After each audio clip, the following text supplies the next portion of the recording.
Player na ito ay ang kauna-unahang NBA player na umamin na siya ay may pusong babae. Siya ang 7-foot center na si Jason Collins. Nadraft siya noong 2001 ng New Jersey Nets at talaga naman naging malaking tulong siya para sa kupunan. Dahilan kung bakit nakabot pa sila sa NBA Finals noong 2002. Bagamat natalo sila noon sa Los Angeles Lakers ay patuloy namang rumagasa ang magandang performance ni Collins.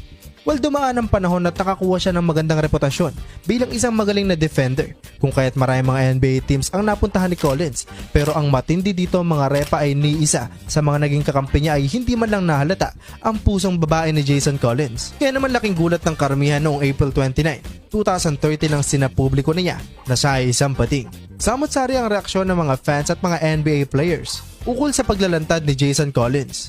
Marami nagbigay ng suporta at hindi din naman maiiwasan na meron ding nagbigay ng negatibong pahayag, bagamat marami mapanghusga, mapanglait at hindi pabor sa kanyang kasarian.